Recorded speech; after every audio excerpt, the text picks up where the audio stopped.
Wassalatu wassalamu ala asrofil anbiya'i wal mursalin wa ala alihi wa ashabihi ajma'in.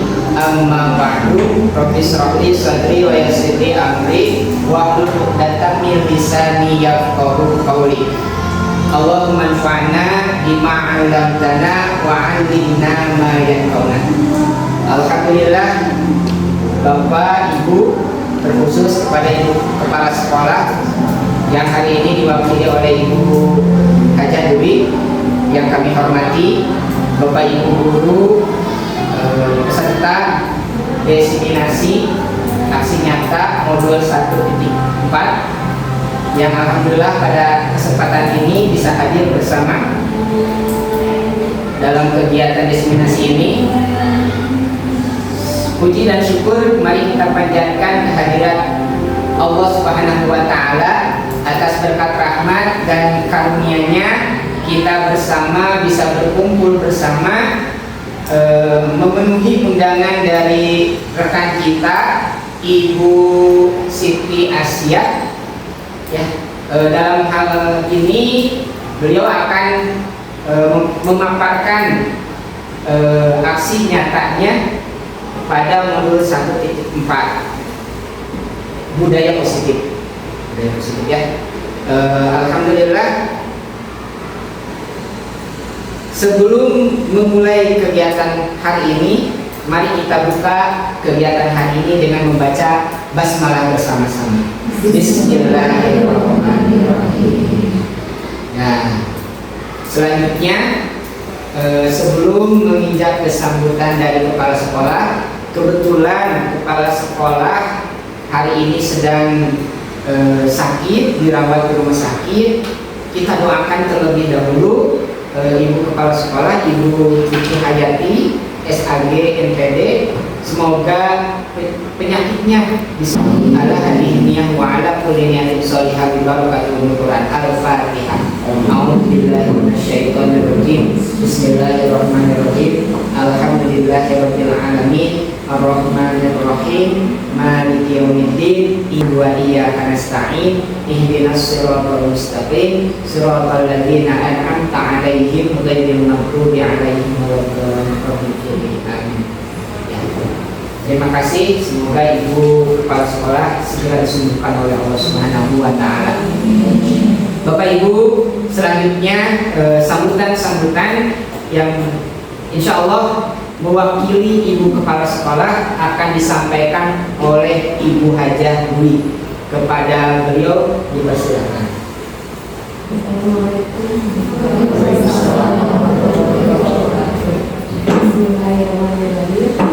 Assalamualaikum warahmatullahi wabarakatuh. Alhamdulillahirrahmanirrahim. Kita panjatkan puji syukur kepada Allah Subhanahu wa Ta'ala bahwa hari ini kita bisa bertemu di tempat yang baik ini. Semoga langkah ibu bapak ke sini mendapatkan ridho dari Allah Subhanahu wa Ta'ala dan dapat menyimaknya dengan sebaik mungkin sehingga acara ini bisa berjalan dengan lancar ya. Saya sebelumnya mohon maaf hanya mewakili dari kepala sekolah yang sedang sakit, semoga beliau cepat sehat kembali. Tak lupa sholawat serta salam kita panjatkan kepada junjungan Nabi kita Muhammad SAW serta keluarganya, sahabat-sahabatnya dan kita sebagai pengikutnya hingga akhir kiamat. Baiklah Bapak Ibu, terima kasih atas kehadirannya. Juga mungkin acara ini adalah acara destinasi budaya positif yang mungkin akan disampaikan oleh Ibu Siti Asia SPD. Dengan ini juga yang fasilitatornya oleh Ibu Dewi Daryati. Ada kan orang Dewinya? Semua tidak ada. Kemudian pengajar praktek Bapak Samsudin SPD. Guru penggeraknya Ibu Siti Asia SPD. Semoga acara ini berjalan dengan lancar. Bapak Ibu sudah siap untuk menyimaknya dan bisa nanti insya Allah bisa mengambil hasilnya atau bisa mempraktekannya di di kelas ataupun di lingkungan sekolah kita ini. Mungkin itu saja yang bisa saya sampaikan. Mohon maaf atas kekurangannya. Wabillahi taufiq wal hidayah. Wassalamualaikum warahmatullahi wabarakatuh. Waalaikumsalam warahmatullahi wabarakatuh. Mama permisi ya sekalian. Terima kasih, Bu. Ya, sama-sama. Alhamdulillah, terima kasih kepada Ibu Haja di sela-sela kesibukannya ya, memberi sambutan pada kita semua. Alhamdulillah. Sebelum masuk ke acara inti, kita kan suka ini ya, mengecek semangat para peserta didiknya. Kita cek semangatnya. Tepuk semangat baru. Dan. Ding.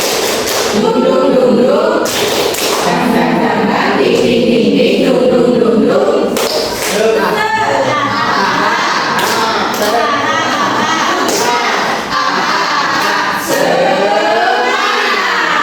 Alhamdulillah, terima kasih tepuk tangan buat kita semua. Ya, baik. Acara selanjutnya adalah pemaparan diseminasi aksi nyata budaya positif modul 1.4. Insya Allah akan disampaikan oleh Ibu Siti Asia SPD. Kepada beliau dipersilakan.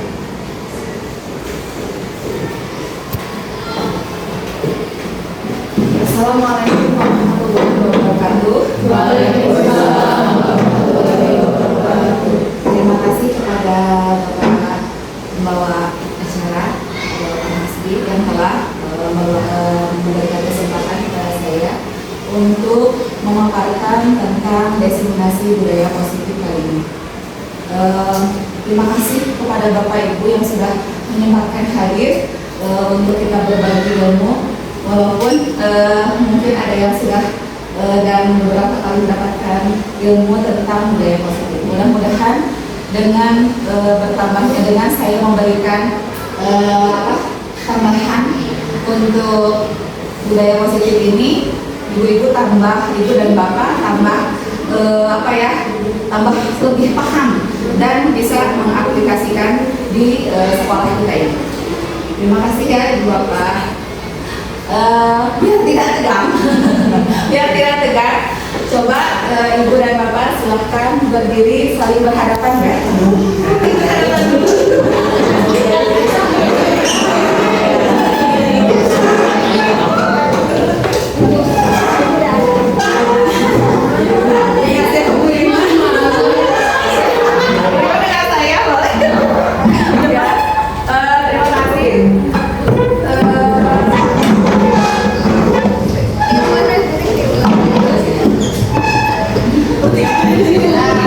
Setelah Bapak dan Ibu berhadapan, silakan tersenyum 10 detik saja, dari mulai senyum sampai terlihat giginya.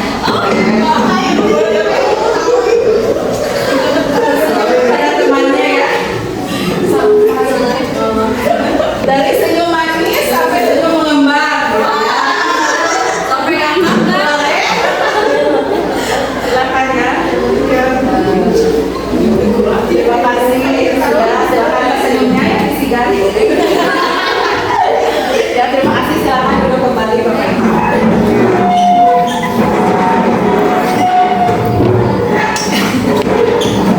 Seperti yang Bapak Ibu tahu,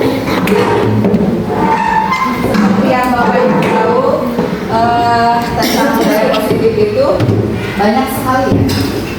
Silahkan menurut Bapak Ibu apa budaya positif? Boleh raise hand. Silakan. Siapa saja menurut saya mah seperti ini. Mangga. Silakan. Bapak atau Ibu. Ya. Budaya positif itu adalah perilaku yang memberikan dampak baik bagi masyarakat. Betul sekali. Menurut Bu Eni, budaya positif itu adalah perilaku yang berdampak baik bagi semuanya, dimanapun, tidak hanya di sekolah, bahkan di rumah pun, di lingkungan gitu ya. Itu adalah budaya positif yang bisa dikembangkan, itu perilaku yang baik yang bisa. Nah, Bapak dan Ibu, budaya positif yang akan saya paparkan kali ini adalah ada 6 ya. Yang pertama adalah disiplin positif dan nilai kebaikan universal. Yang kedua adalah teori motivasi hukuman. Kata-kata seperti itu kadang kita disiplin, kenapa harus disiplin? Nah, di sini disiplin, apa itu disiplin? Disiplin itu adalah di dalam budaya kita, makna disiplin dimaknai menjadi sesuatu yang dilakukan seseorang pada orang lain untuk mendapatkan kepatuhan. Kita cenderung menghubungkan kata disiplin itu dengan ketidaknyamanan. Jadi karena terpaksa, betul tidak Bapak Ibu ya? Kadang terpaksa gitu. Tapi memang harus seperti itu ya Bapak Ibu. Kalau untuk mendisiplinkan kita harus dimulai dari ketidaknyamanan dulu. Nanti setelah ketidaknyamanan itu berlangsung secara terus menerus, nanti akan menjadi kebiasaan. Nah, kebiasaan itu nanti akan berdampak baiknya setelah dilihat beberapa minggu atau bahkan beberapa bulan ke depan. Nah, menurut Ki Hajar Dewantara menyatakan bahwa untuk menciptakan murid yang merdeka, syarat utamanya adalah harus ada disiplin yang kuat. Disiplin yang dimaksud adalah disiplin diri yang memiliki motivasi internal. Maka jika tidak memiliki motivasi internal, maka kita memerlukan pihak lain untuk mendisiplinkan atau motivasi eksternal karena berasal dari luar bukan dari dalam diri kita. Jadi kalau di dalam diri murid-murid kita nanti kalau tidak ada motivasi untuk berdisiplin itu baik eksternal ataupun internal, nah susah sekali untuk mendapatkan murid yang betul-betul mempunyai disiplin yang baik. Dari itu kita harus bermula dari kita dulu, dari diri sendiri dulu. Nah, di sini kebanyakan orang yang menghubungkan kata disiplin itu dengan tata tertib, peraturan, gitu ya, tata tertib, peraturan dan lain-lain.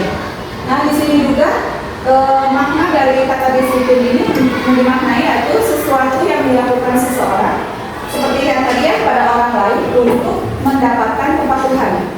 Jadi memang betul ya Bapak Ibu, disiplin itu untuk mendapatkan kepatuhan. Contoh, kalau anak-anak misalnya datang ke sekolah harus jam 7 gitu ya, jam 7 pas atau sebelum bel. Nah, itu juga salah satu bentuk kedisiplinan ya. Salah satu bentuk kedisiplinan untuk membiasakan anak-anak datang jam 7 gitu ya. Kemudian, nah sebetulnya disiplin itu bersifat self disiplin, yaitu kita sendiri yang mewajibkan dengan sekeras-kerasnya, tetapi itu sama saja dengan kalau kita tidak cakap melakukan self disiplin ini, wajiblah penguasa lain. Contoh, misalnya kalau kita tidak mampu, berarti kita dibantu dengan yang lain. Mendisiplinkan itu, mendisiplinkan anak-anak. Dibantu dengan misalnya kalau di kita ya petugas piket gitu ya, seperti itu. Kalau di sekolah kita petugas piket, dan itu sudah menjadi tercatat di dalam peraturan atau tata tertib. Tujuannya untuk apa sih disiplin positif itu? Untuk menciptakan murid yang disiplin dan bertanggung jawab, juga dengan cara menggali potensinya. Kita percaya ya Bapak Ibu bahwa murid-murid kita itu atau peserta didik kita itu mempunyai potensi yang bermacam-macam, ya potensinya.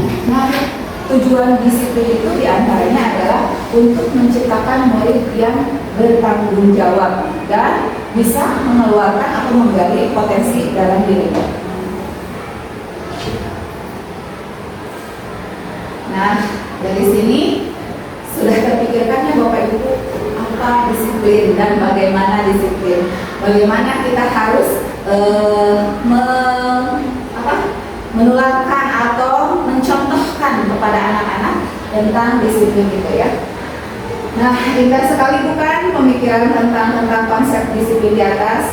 Mari kita bayangkan alangkah indahnya ketika tercipta masyarakat yang bisa saling belajar, yang saling merasa terkait dan terhubungkan satu sama lain. Karena masyarakat seperti itu akan mengambil tanggung jawab untuk pembelajarannya, senantiasa berusaha untuk menjadi insan yang lebih baik dari sebelumnya. Itulah tujuan dari disiplin. Tidak hanya kita mungkin di sekolah saja ya mendisiplinkan anak seperti ini, tapi Bapak Ibu, disiplin itu tidak akan terlihat satu hari, tidak akan langsung terlihat hasilnya. Nah, terlihatnya baru setelah 1 bulan atau 2 minggu, bahkan 1 bulan, bahkan 2 bulan, bahkan mungkin bertahun-tahun ke depan. Nah, itu akan terlihat bagaimana perilaku murid kita, perubahannya akan terlihat sudah disiplin atau belum. Nah, ini juga tidak lepas dari masyarakat sekitar. Kalau di sekolah mungkin masyarakat kita adalah orang tua ya, orang tua murid. Kita juga harus memberitahukan bahwa di sekolah kita ini peraturannya seperti ini, atau tata tertibnya seperti ini. Nah, itu juga untuk biar anak di rumah, contoh biar anak di rumah tidak kesiangan gitu ya. Nah, yang membangunkan itu adalah ibu bapaknya di rumah. Itu harus berkesinambungan gitu ya Bapak Ibu. Jadi tidak bisa hanya kita di sekolah saja. Nah, masyarakat yang ada di sekitar sekolah itu tidak dilibatkan, itu juga tidak bisa. Memang kita harus melibatkan semuanya. Nah, ini ada yang pernah teringat apa itu kebajikan universal? Nah, Bapak Ibu silahkan bebas berkomentar, jangan terlalu tegang. Bapak Ibu boleh, apa itu kebajikan universal, pernah dengarkah atau sering dengarkah? Ya, bagaimana gimana? Mungkin nilai kebajikan menjadi nilai kebaikan seseorang yang bisa ditularkan pada semuanya. Sangat bagus sekali. Ada yang lain? Enggak? Siap, Bu Emi? Nilai kebajikan universal itu jadi nilai-nilai yang menjadikan panduan dalam bersikap atau Betul sekali. Ya. Ada lagi yang lain juga? Silakan Bapak Ibu. Pokoknya bebas, siap pasti. Nilai-nilai yang di nilai-nilai kebaikan yang disusun secara bersama-sama. Semoga Bapak dan Ibu itu semua benar ya. Nilai kebajikan universal itu adalah nilai yang bukan dikomunikasikan jadi yang dibuat gitu, yang dibuat secara bersama-sama keseluruhan, bahkan dipakai di seluruh dunia seperti itu ya. Menurut nilai-nilai kebajikan universal itu jadi garis besarnya di antaranya adalah yang pertama, dimensi profil pelajar Pancasila: integritas, percaya diri, antusias, empati, keilmuan, kerjasama, hormat, sopan santun, kepemimpinan, keadilan, baik, rendah hati, sabar, dan berdoa. Nah, itu juga tertuangnya Bapak Ibu di dalam profil pelajar Pancasila. Di antaranya adalah beriman, bertakwa kepada Tuhan Yang Maha Esa dan beragama mulia, berkebinekaan global, bergotong royong, kreatif, berdalam kritis, mandiri. Dari situ kita sebagai pendidik dituntut untuk bahwa murid-murid kita harus mempunyai salah satu dari profil pelajar Pancasila ini. Lebih bagusnya sih semuanya, tapi kan kita tidak bisa sekaligus ya semuanya harus ada di murid-murid kita. Dengan secara bertahap, mungkin kita itu dituntut untuk mencontohkan, bahkan agar ditiru oleh anak-anak itu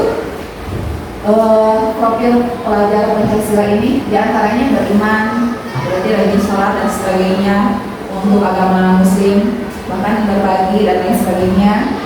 Terus berkebinekaan, mengenal karena kita di Indonesia bermacam-macam agama, budaya dan lain sebagainya. Harus mengenal anak-anak itu kebudayaan yang ada di Indonesia. Bergotong royong itu sudah jadi ciri khas ya Bahkan kita karena kita di Indonesia lebih ke ketimuran, bergotong royong itu biasanya jadi ciri khas negara kita. Kreatif, nah ini kreatif. Kita juga dituntut untuk menjadikan anak-anak kita itu lebih kreatif ya.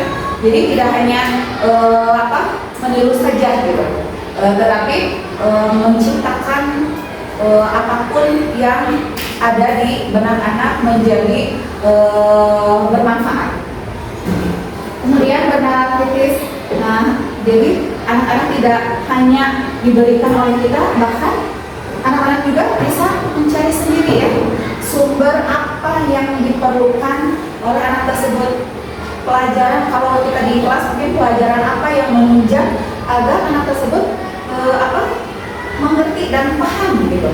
Apa tentang apa sih pembelajaran yang dikuasainya dan bagaimana cara mencarinya gitu, mencari pelajaran tersebut. Yang selanjutnya adalah mandiri. Nah, dari kesekian itu mandiri yang paling utama adalah mandiri. Kenapa mandiri yang paling utama? Karena dengan adanya sifat mandiri di dalam anak tersebut, itu sudah menjadi modal untuk anak itu bisa beriman, berkebinekaan, bergotong royong, kreatif, dan bernalar kritis. Seperti itu. Nah, di sini ada menurut Hajar dan dosen di mana kedua pakar pendidikan ini mengartikan disiplin itu sebagai bentuk kontrol diri yang masih menyambung ya Bapak Ibu, yaitu belajar untuk kontrol diri agar dapat mencapai suatu tujuan yang mulia. Tujuan mulia ini di sini mengacu pada nilai-nilai atau posisi mulia yang dalam seseorang. Kita namakan nilai tersebut sebagai nilai-nilai kebajikan universal. Nilai-nilai kebajikan yang disepakati bersama, nah seperti tadi ya, lepas dari suku bangsa, agama, bahasa maupun latar belakangnya. Jadi tidak dilihat dari semuanya, tapi ini untuk semua kalangan. Nilai-nilai ini merupakan payung besar dari sikap dan perilaku kita, atau nilai-nilai ini merupakan fondasi kita berperilaku. Nilai-nilai ini juga sifat positif manusia merupakan tujuan yang mulia yang ingin dicapai setiap individu.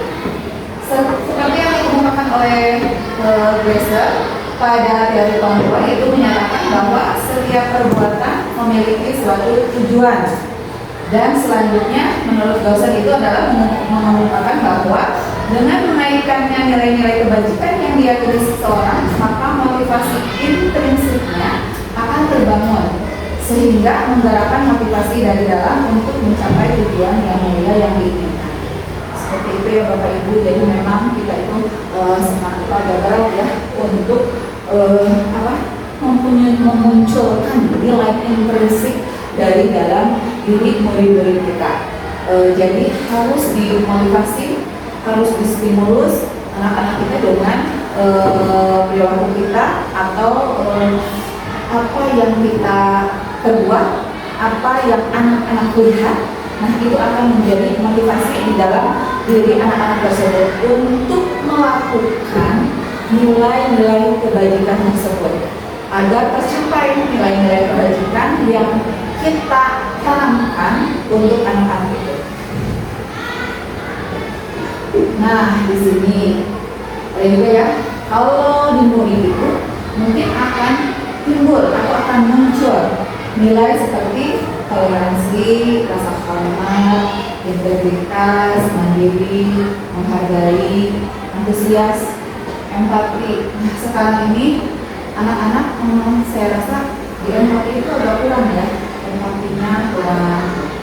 Keingintahuannya memang kalau anak-anak SD itu lebih besar ya, lebih cenderung besar gitu keingintahuannya. Kreativitas kerja, percaya diri, dan komitmen. Kira-kira menurut Bapak Ibu, apa yang sulit nih yang ditanamkan untuk anak dalam nilai-nilai di sikap body ini? Yang menurut Bapak Ibu ada hashtag gitu, gimana ya cara mencontohkannya gitu, agar anak-anak tersebut atau anak-anak kita itu bisa bisa meniru gitu. Kira-kira apa? Ya boleh. Kalau menurut saya sepertinya mungkin rasa hormat ya, rasa hormat anak terhadap terhadap teman atau terhadap yang lebih besar, terhadap guru, terhadap orang tua. Mengingat sekarang kan tidak hanya guru dan orang tua saja yang berperan, tapi mereka juga ikut dibesarkan dengan media sosial. Mungkin dari situ makanya diperlukan kontrol dari guru, orang tua. Jadi menurut saya memang yang lebih sulit itu yang sifat hormat anak. Ada yang lainnya Bapak Ibu? Tidak. Merupakan apa yang ada di dalam diri Bapak Ibu? Santai saja Bapak Ibu ya. Apa yang menurut Bapak Ibu kira-kira udah kurang clear ya gitu. Ya Pak Oli? Kalau menurut saya mandiri menghargai sih masih ada misalkan temannya itu menjawab salah dulu kan itu menjadi mental anak tersebut itu bisa menjadi down dan tidak mau mencoba lagi.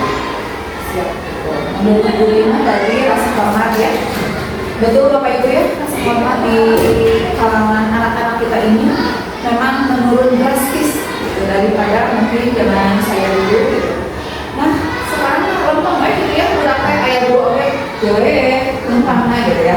Tapi tidak ada rasa hormat membungkuk dokter atau permisi dan lain sebagainya. Memang itu sudah agak menghilang. Tapi memang ada beberapa anak yang membiasakan kita ada yang tetap gitu gitu tidak berubah ada. Nah mungkin di situ tugas kita ya agak-agak berat gitu, agak-agak berat.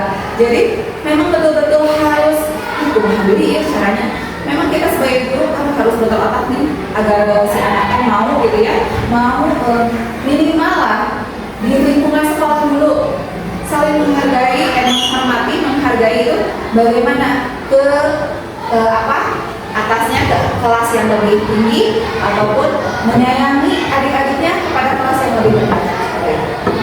Nah kemudian menurut Pak Wali itu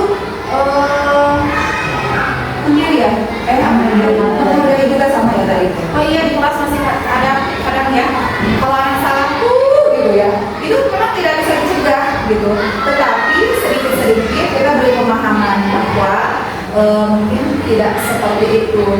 Harus menghormati ketika ada yang berbicara gitu.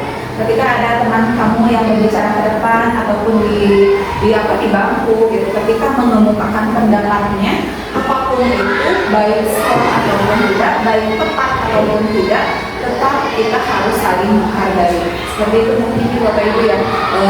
Memang sih ya berat sih gitu, tapi memang harus tetap karena sudah menjadi kewajiban kita harus tetap menjadikan contoh mungkin untuk anak-anak. Yang selanjutnya yaitu nanti ada, kita juga mempunyai petunjuk hidup ya. Ada sikap yang harus agak-agak aware ya kita di dalam kehidupan ya. Namanya peduli, penawaran, bekerja sama, keberanian, keingintahuan, usaha, kawasan, fleksibilitas, berorganisasi, kesabaran, kebutuhan hati dan lain sebagainya. Nah dari esensi tersebut kita rangkum menjadi pendidikan universal yang mereka adalah menghormatkan, memiliki rasa humor juga. Dulu loh Bapak Ibu ya, jadi terlalu serius gitu ya. Ternyata itu termasuk dari esensial dan nilai-nilai kebajikan juga. Berinisiatif, integritas, memecahkan masalah, sumber pengetahuan, tanggung jawab, dan persahabatan. Nah, standar pendidikan nasional pun dalam rangka menciptakan lingkungan yang positif, maka setiap warga sekolah dan pemangku kepentingan perlu saling mendukung, menghayati, menerapkan nilai-nilai kebajikan yang telah disepakati bersama. Untuk dapat menerapkan nilai-nilai tersebut, maka seorang pemimpin pelajaran perlu berjiwa kepemimpinan sehingga dapat mengembangkan sekolah dengan baik agar terwujud suatu budaya positif ya yang sesuai dengan standar kompetensi pengelolaan yang telah ditetapkan. Tujuan kuliah dari penerapan disiplin ini agar terbentuk murid-murid yang berkarakter, berdisiplin, santun, juga berbudi bertanggung jawab, dan merupakan pembelajaran sepenuhnya sesuai dengan standar kompetensi yang berkesan yang diharapkan oleh kita semua.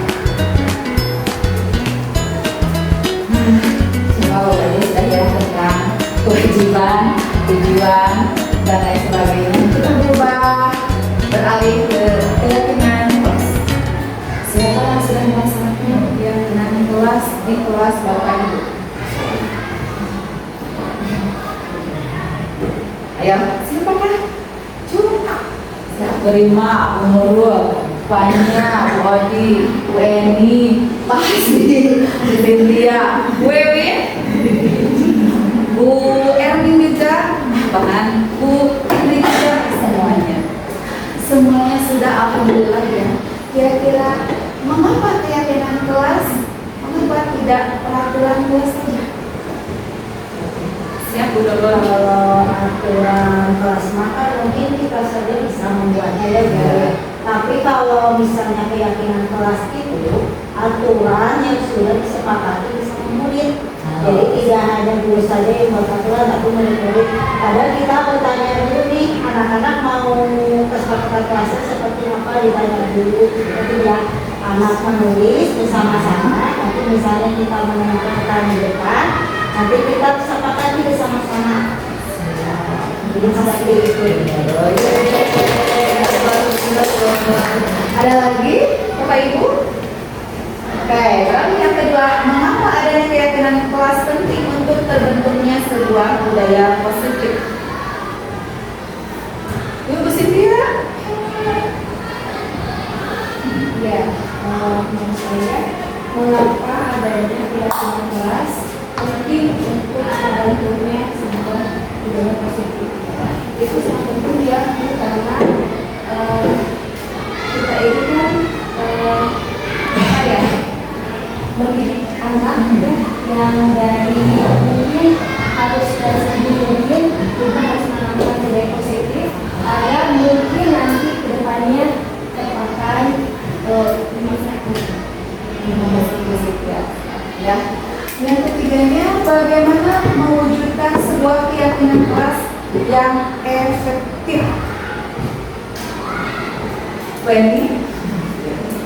Untuk mewujudkan sebuah keyakinan kelas yang efektif, tentu saja tadi seperti apa yang diungkapkan dulu ya. Jadi keyakinan kelas itu harus disepakati bersama-sama sehingga anak belajar untuk melaksanakan hal-hal yang sudah disepakati. Jadi kalau sudah sepakat itu kan biasanya dalam menjalankannya itu lebih mudah. Terima kasih ya Bapak Ibu yang sudah menjawab pertanyaan-pertanyaan ini. Betul sekali Bapak Ibu ya. Kenapa harus ada keyakinan kelas dan untuk apa dan apakah harus dipenuhi apa keyakinan kelas itu efektif tidak gitu ya. Makanya betul ya harus kesepakatan bersama, bukan menurut kita, tetapi kesepakatan yang ada di kelas tersebut. Jadi apa yang disepakati itu yang dijalankan. Nah, ini adalah contoh-contoh keyakinan kelas. Yang pertama itu adalah setiap anggota kelas perlu belajar, setiap anggota kelas perlu senang, setiap anggota kelas juga perlu melakukan tugas, saling menghargai, merasa aman. Itu juga ini ya wajib ya gitu ya. Merasa aman itu kan anak-anak suka ada yang membuli atau ada kan anak-anak ada yang apa iseng gitu ya, iseng saling apa gitu ya, saling lempar kertas atau ngambil punya pulpen punya temannya dan lain-lain. Selalu bersikap positif, menjadi diri yang terbaik, percaya menghormati orang lain, serta barang miliknya, berkomitmen terhadap setiap tugas, senantiasa membantu, hormat, meyakini bahwa sangat penting untuk menghormati semua orang dan barang milik orang lain. Bekerja, kami meyakini bahwa sangat penting untuk mengerjakan segala pekerjaan atau mengikuti kegiatan yang telah ditugaskan. Nah ini ya contoh-contoh keyakinan kelas biasanya disimpan atau ditempel di dinding kelas Bapak Ibu ya. Yang selanjutnya adalah motivasi, teori motivasi dan hukuman. Menurut Bapak Ibu, hukuman itu penting apa tidak ya? Kira-kira. Silakan Bapak Ibu. Menurut Bapak Ibu bagaimana, penting apa tidak? Kalau menurut saya bahasanya jangan hukuman, Oh, siap, bahasanya jangan hukuman. Lebih baik sanksi atau apa? Oke. Biar halus. Ya biar ada halus gitu ya. Terima kasih. Coba yang lainnya. Ya Bu Emi. Mungkin lebih menasihkan kali ya, kalau kamu melakukan ini nanti akibatnya akan begini, jadi anak juga tidak perlu untuk dihukum, tapi mereka mungkin akan dengan sendirinya merasakan akibat atas perbuatan yang sedang mereka lakukan. Terima kasih. Betul ya. Kira-kira katanya hukuman ini asal gimana gitu ya, kalau kata-katanya gitu kan. Terlalu mungkin bisa diganti dengan sanksi atau lain sebagainya. Nah, kita lupa sih ya Bapak Ibu. Di sini yang pertama adalah motivasi dulu untuk menghindari ketidaknyamanan atau hukuman. Itu adalah motivasinya untuk mendapatkan imbalan, untuk menjadi orang yang mereka inginkan dan menghargai diri. Sedangkan hukuman dan penghargaan itu adalah penghargaan itu menurunkan kualitas, penghargaan mematikan kreativitas, penghargaan mengurangi motivasi intrinsik. Nah, motivasi yang dari sini ketidaknyamanan, contoh Bapak Ibu datang ke sekolah, buru-buru karena absen kah? Atau karena apa? Silakan. Datang ke sekolah, Ibu jam 7 gitu, cepat-cepat gitu. Itu karena apa coba Bapak Ibu? Menurut Bapak Ibu sendiri, silakan jawab di dalam hati masing-masing ya. Itu karena apa dulu? Nah, di sini kan sudah terlihat ya Bapak Ibu, karena ketidaknyamanan atau hukuman sieun biasa maksin gitu ya, bahkan mungkin harus pakai SPTJM dan lain sebagainya kalau telat ya. Nah, itu juga menjadi motivasi kan ya Bapak Ibu, salah satunya motivasi untuk Bapak Ibu datang lebih awal gitu. Nah, yang keduanya adalah penghargaan itu menurunkan kualitas ya, seperti di kelas Bapak Ibu, kalau yang bisa gitu, dapat apa gitu dan lain sebagainya. Ternyata itu kalau terlalu sering juga tidak bagus ya Bapak Ibu ya, tidak sering, terlalu sering gitu kita masih reward gitu, itu juga kurang bagus gitu. Tapi kalau kali-kali mungkin di momen-momen tertentu mungkin boleh ya Bapak Ibu. Yang selanjutnya adalah restitusi, proses menciptakan kondisi bagi murid untuk memperbaiki kesalahan mereka sehingga mereka bisa kembali pada kelompok mereka dengan karakter yang lebih baik. Nanti akan dibahas selanjutnya. Nah, di sini restitusi ini merupakan proses kolaboratif yang mengajarkan murid untuk mencari solusi bagi masalah mereka. Murid mau memperbaiki kesalahan yang dilakukan dengan kesadaran sendiri tanpa dipaksa. Saya yakin Bapak Ibu di sini sudah melaksanakan apa yang dinamakan dengan restitusi di kelas masing-masing. Karena Bapak Ibu sudah paham juga ya restitusi dan lain sebagainya. Nah, di sini juga ciri-cirinya adalah bukan restitusi ini adalah memperbaiki hubungan, tawaran bukan paksaan, menuntun untuk melihat ke dalam diri, mencari kebutuhan dasar yang mendasari tindakan, cara yang paling baik, fokus pada karakter bukan tindakan, fokusnya pada solusi, mengembalikan murid yang berbuat salah pada kelompoknya, bukan untuk menebus kesalahan tetapi belajar dari kesalahan. Itu adalah restitusi. Nah, masih berhubungan ternyata ya Bapak Ibu dengan yang tadi kebajikan ya. Dari sini adalah apresiasi kebajikan, contoh pengakuan atau apresiasi kebajikan untuk situasi ini. Di dalam restitusi ini ada mungkin kata-kata yang apa ya? Jadi ada tahapan-tahapannya ya Bapak Ibu. Pembukaannya kemarin saya perhatikan, nah jadi tidak langsung memaki anak dan lain sebagainya. Jadi ada apa ya? Ada jeda bahwa anak itu kita harus tanyakan dulu pelan-pelan apa intinya tahapan-tahapannya untuk anak agar mau apa ya, mau memberikan respon dan lain sebagainya, atau menceritakan kejadian apa yang sudah dialami dan lain sebagainya.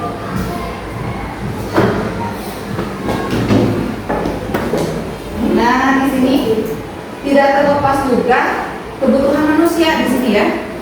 Di sini ada kesenangan, kebebasan, cinta dan kasih sayang, penguasaan, dan bertahan hidup. Posisi kontrol restitusi yaitu yang pertama adalah penghukum. Apa sih penghukum itu? Yang kedua sebagai teman, yang ketiga sebagai pemantau, yang keempat sebagai manajer, yang kelima sebagai pembuat merasa bersalah.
Hukuman bisa berupa fisik maupun psikis.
Posisi pembuat rasa bersalah berbicara dengan nada tenang, cenderung lembut, namun kata-kata yang diutarakan membuat murid merasa menjadi orang yang gagal, memandang buruk dirinya sendiri, merasa tidak berharga, dan tidak sanggup membahagiakan orang lain. Ketika guru mengambil posisi pembuat rasa bersalah, murid akan menganggap dirinya yang bersalah dan ia akan menyimpan emosi negatif tersebut di dalam dirinya.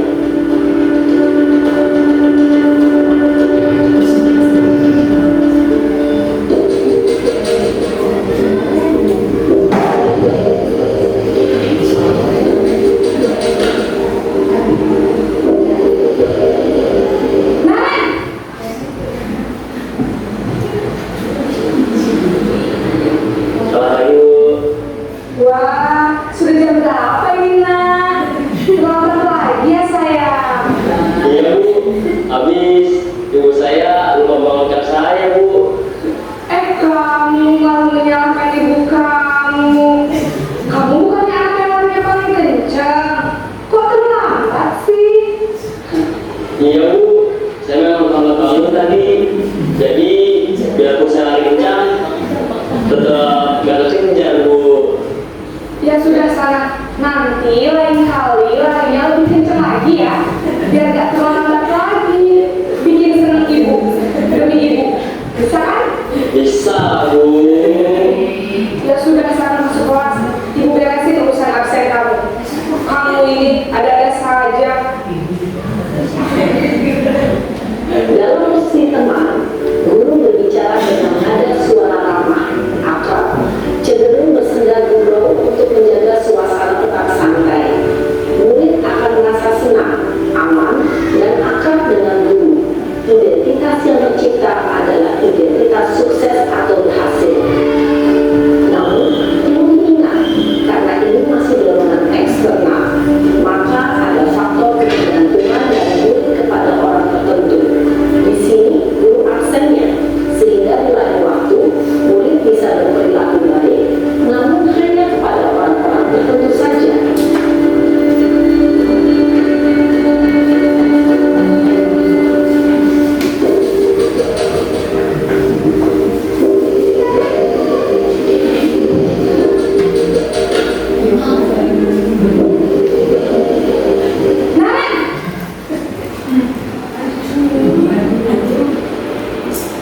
Selamat pagi Bu. Nah, Ren, apa peraturan sekolah kita tentang jam berapa kita harus masuk sekolah, Nak? Kita harus di sekolah jam 7 Bu. Iya, betul. Sekarang sudah jam 7.20. Nah, Ren sudah tahu konsekuensinya jika terlambat hadir. Paham Bu, saya harus tinggal kelas pas jam istirahat selama 20 menit. Iya, benar. Konsekuensinya demikian.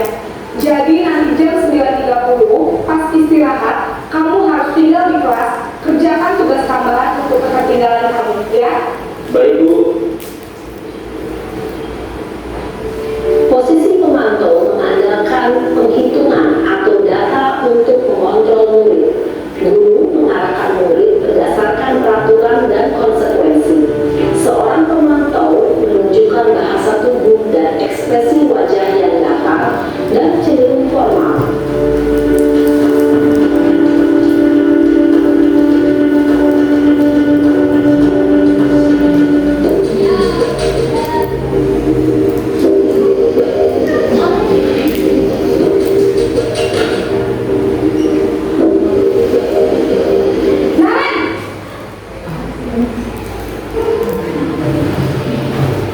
Selamat pagi Bu. Selamat pagi, Naren. Maaf Bu, saya terlambat. Iya, sekolah masuknya jam 7, sekarang sudah jam 7.20. Jadi sekarang bagaimana ini, Naren? Maaf Bu, saya lupa alarm saya semalam.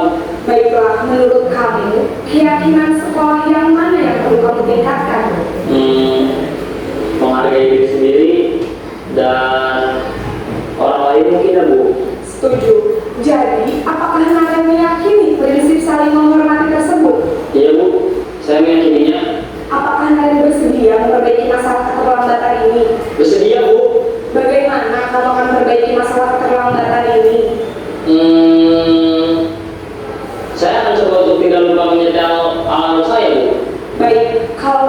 menyetel alarm di rumah, ada orang yang kira-kira bisa bantu mengingatkan ya? Ada Bu, kakak saya, Kak Emma. Ada lagi selain Kak Emma? Selain Kak Emma, ada ibu saya. Baik, jadi yang mengingatkan Naren adalah Kak Emma dan ibu kamu ya? Kira-kira akan mulai set alarm kapan nih Naren? Setelah pulang sekolah, akan segera saya lakukan.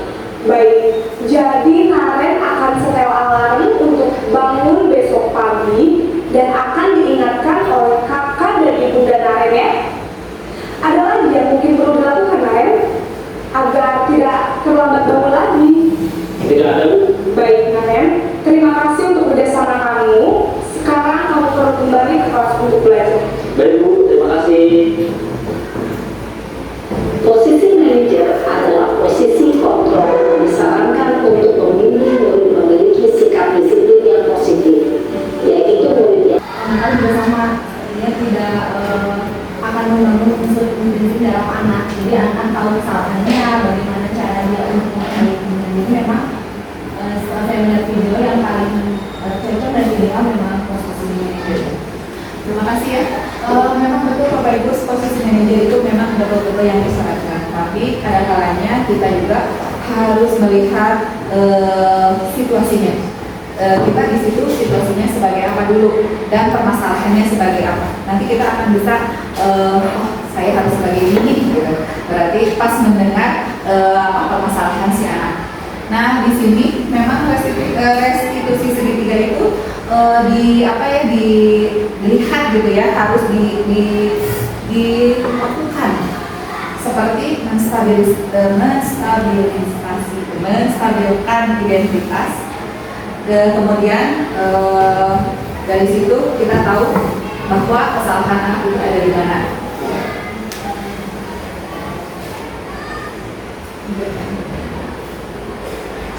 Ini tadi ya sebagai penghukum itu kelihatan ya bersuara tinggi dan lain sebagainya.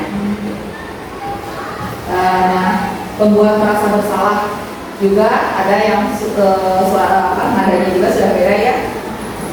Terus dari tadi yang pembuat merasa itu seperti yang dilakukan oleh Bapak Ibu tadi ya, udah kasihan ya sama ibu gitu kan, udah si anak gitu ya, merasa bersalah banget gitu bahwa nanti si ibu gurunya disalahin gitu.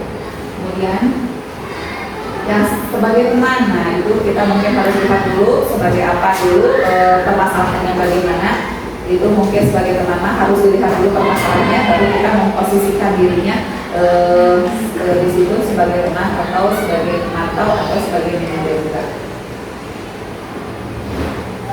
Nah ini sebagai pemantau. Yang selanjutnya Bu Erwin, ini sebagai manajer. Nah yang disarankan di sini adalah sebagai manajer karena kita bisa tahu dan solusi itu dari anak ya. Kalau kita sebagai manajer, solusi itu datang dari anak, tidak kita yang menyarankan, tapi kita hanya mempertegas solusi permasalahan itu ada dari anak. Nah di sini Bapak Ibu segitiga restitusinya. Nah ditanyakan nanti validasi tindakan yang salah, menanyakan keyakinannya, dan menstabilkan identitas. Tidak harus berurutan ya Bapak Ibu. Kalau restitusi segitiga mana saja yang baru didahulukan. Keyakinan keras apa yang telah kita sepakati? Nah seperti tadi ya, keyakinan apa yang telah kita sepakati? Datang jam 7 gitu ya, di dalam di dalam video tadi datang jam 7, ternyata sinaren itu kesiangan gitu ya. Kamu ingin menjadi orang yang seperti apa? Nah ya, menanyakan keyakinan. Kemudian menstabilkan identitas itu, setiap orang pasti pernah melakukan kesalahan. Ibu ngerti, setiap orang pasti pernah salah. Seperti itu ya, menstabilkan identitas. Kamu bukan satu-satunya yang pernah melakukan ini. Nah, bahwa meyakinkan anak agar si anak itu tidak hanya dirinya yang pernah salah gitu, bahwa orang lain pun bisa saja salah gitu ya, seperti apa yang dia lakukan. Yang selanjutnya adalah validasi tindakan. Kamu tentunya punya alasan ya, mengapa melakukan itu? Kenapa? Tadi seperti sinarin itu, kenapa kesiangan? Ternyata bangunnya kesiangan, gitu ya. Menanyakan alasannya. Alasannya apa? Oh, set alarmnya, ya. Berarti menanyakan lagi solusinya apa? Nah, datang kan dari sinarin itu ya. Solusinya, oh iya, yang bisa membangunkan adalah kakaknya dan ibunya. Jadi kita hanya sebagai guru, kita hanya mempertegas dan meyakinkan bahwa itu harus dilakukan agar memperbaiki kesalahan anak tersebut. Terima kasih ya teman-teman. Ini dari saya menyebutkan sekian saja. Mudah-mudahan banyak pertanyaan dan banyak keingintahuan ibu-ibu dan bapak tentang budaya positif dan lain sebagainya. Tidak hanya cukup di sini, bahkan bapak ibu bisa menggali di mana saja, bisa bertanya pada siapa saja apa yang menjadi kendala dari bapak dan ibu, apa saja yang menjadi hambatan dan apa saja yang ingin dilakukan. Terima kasih Bapak dan Ibu yang sudah hadir dan menyempatkan waktunya di diseminasi saya. Saya tutup dengan bacaan hamdalah bersama-sama. Kita kembalikan ke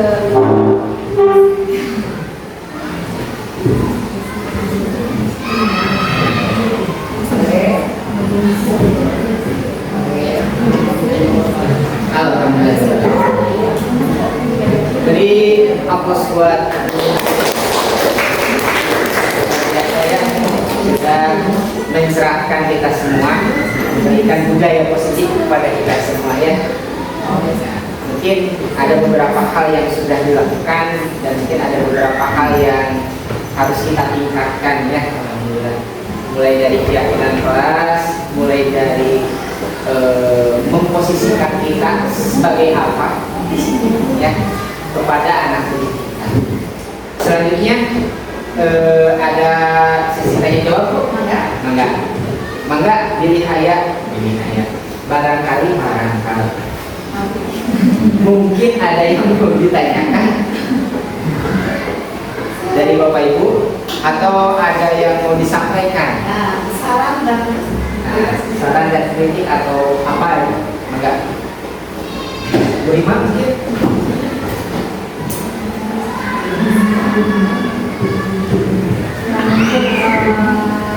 Pemaparan ini mungkin bukan sekali sudah pernah kita simak ya, tapi secara tidak langsung mengingatkan kembali orientasi karena memang pelaksanaannya tidak semudah dengan teks yang tadi.